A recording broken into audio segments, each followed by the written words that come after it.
guys! Welcome back sa aking channel. So, tanghon gisado po ang aking inuluto ngayong almusal.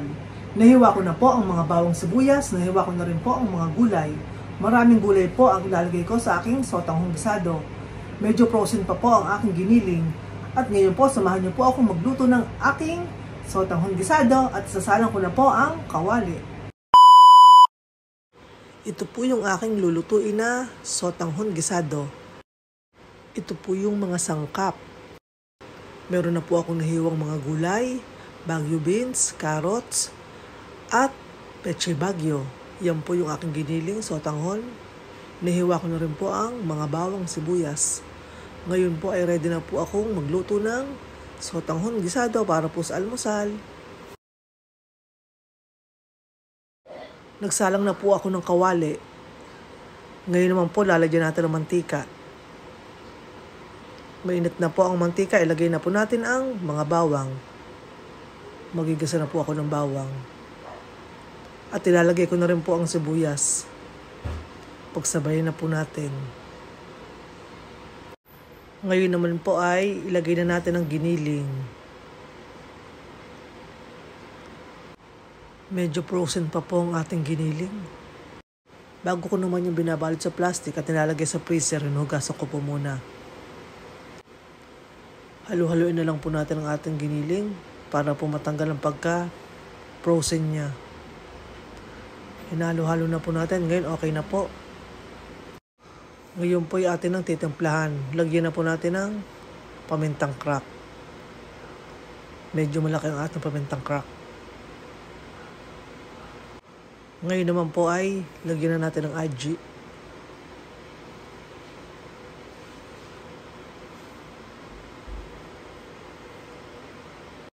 Ngayon naman po ay lalagyan ko na po ng asin. Sa asin ko po igigisa ang ating giniling. Hindi po kasi ako nagamit ng patis. Ngayon po tapos ko na pong igisa ang ating giniling. Ngayon po ilalagyan ko na ng tubig ang ating giniling. Isa pa po. Yan, kasi po maalis na po ang ating sotanghon. Balikan po natin maya-maya. A few minutes later. Wow! Nakulo na ang ating sinalang. Ilalagay ko na po ang sotanghon. Isang balot lang po ang aking inilagay. Ang laman po ng isang balot ay 2 piraso. Mahilab naman po ang ating sotanghon na ginamit. Ito pong ginamit kong sotanghon ay napakahilab po nito at napakakintab. Maya-maya po wala na pong sabaw ang ating sotanghon. Ngayon naman po ilalagay ko ang mga gulay. Inuna ko pong ilagay ang Baguio beans at carrots. Maya-maya ko na po ilalagay ang pechay Baguio. Mabilis lang naman po kasing maluto ang ating pechay Baguio. Kaya ipanghuhuli na po natin. Takpan po muna natin. Balikan na lang po maya-maya. Kumukulo na po ang ating sotanghon. Ngayon po ay pwede na po natin ilagay ang ating pechay Baguio. Ilagay na po natin ang pechay Baguio. Tingnan niyo naman po, hindi po tinipid sa gulay. Masarap po ang maraming gulay. Healthy. Pwede na po nating tikman. Wow! Ang sarap! Saktong-sakto lang po ang kanyang lasa. Ngayon po, malapit na pong maluto ang ating sotanghon gisado. Yan guys, tingnan nyo po ang ating sotanghon, no? Sobrang kintab po. Hindi po tinipid sa gulay at maraming giniling. At ngayon po guys, luto na po ang ating sotanghon gisado. Nagsandok na po ako ng sotanghon gisado sa isang mangkok. Umuusok-usok pa at bagong luto. Tingnan nyo po ang kintab ng ating sotanghon. Mainit po, hipa natin.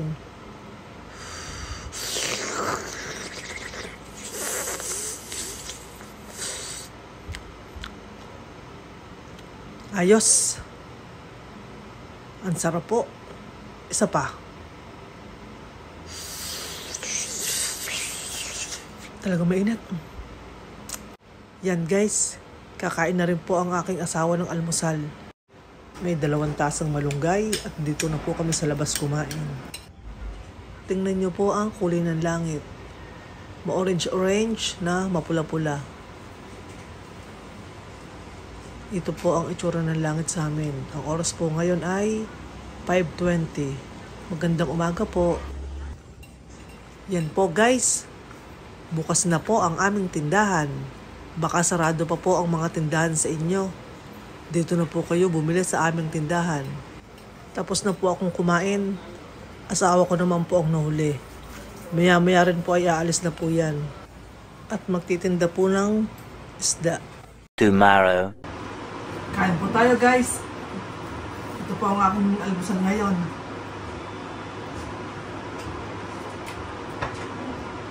Dalawang longganisa. Tapos po meron po tayo ditong tsokolate.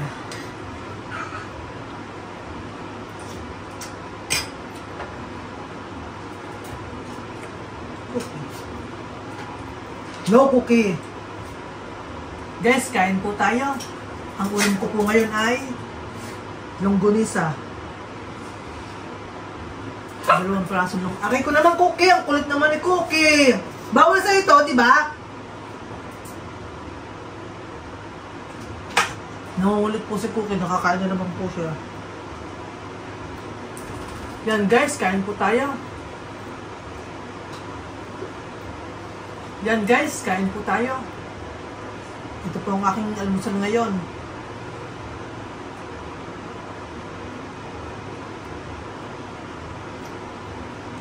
Dalawang longganisa. Guys, kain po.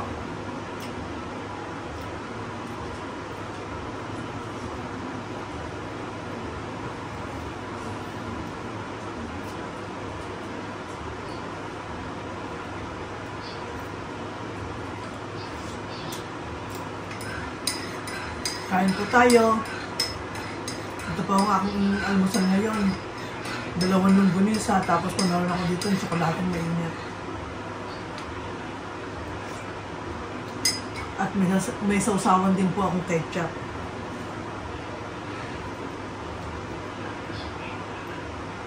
Mag-isa lang po ako nakain ngayon. Gawa ng tinanghali po ako ng gising. Ang asawa ko po yung walang tinda ngayong isda. Wala pong nakuha sa palengke.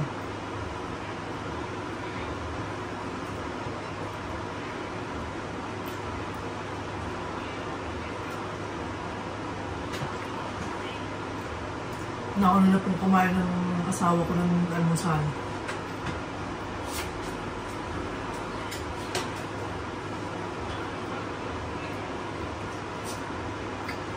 Ito po si Cookie, nangungulit. Bawal sa ito, di ba? Naamoy niya po kasi yung longganisa mabango. Kaya naaakit po siya. Ganyan po si Cookie pagka may naamoy na pagkain. Bawal. Bawal? No!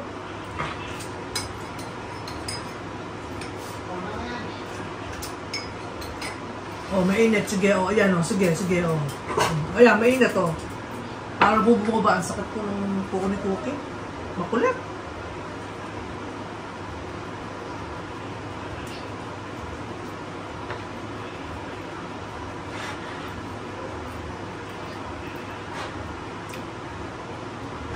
Ang asawa ko po ngayon ay nasa tindahan.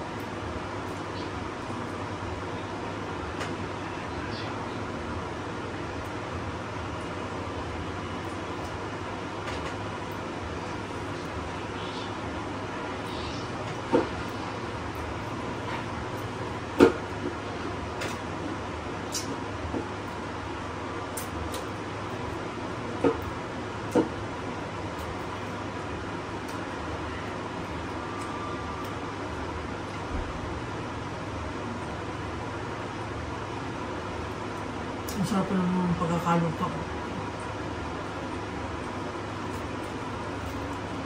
Kasama ko rin po ng luto nito kanina.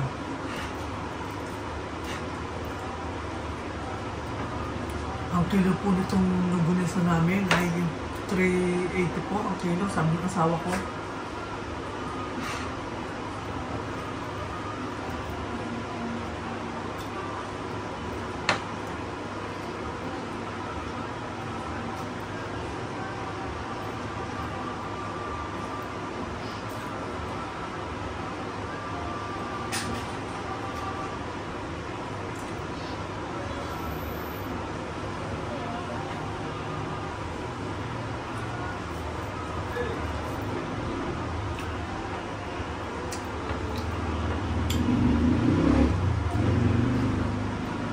Maaga naman po na agad sa asawa ko gawa ng mamampiro po sana ng isda. Wala daw pong isda sa palengke.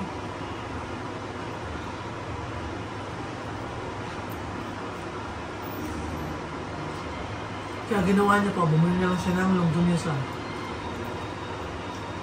Nagluto po siya ng maaga ng almusal. Kaya maaga po siya kumain.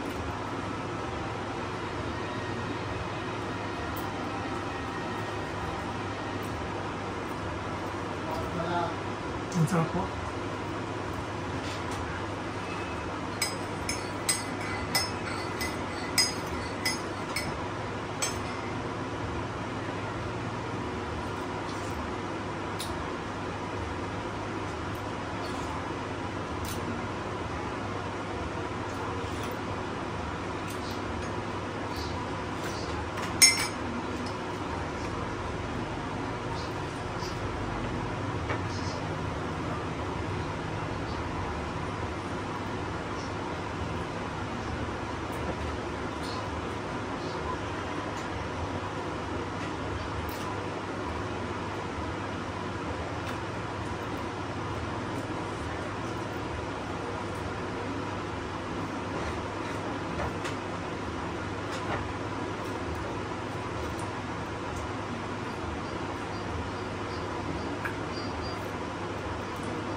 Guys, tapos na po tayong mag-almusal.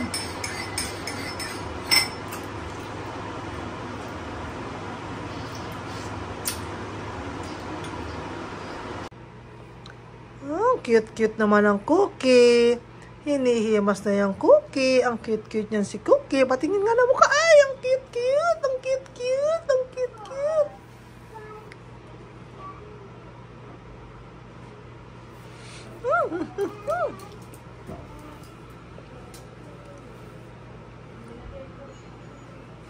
Cookie, ay. Nako. Oh, himas na, himas na. Himas na, himas na. Oh, himas na, himas na. Ay! Masakit, ha? Masakit. Galit na ako. Isa. Dalawa. Ayoko na, ayoko na, ayoko na, ha?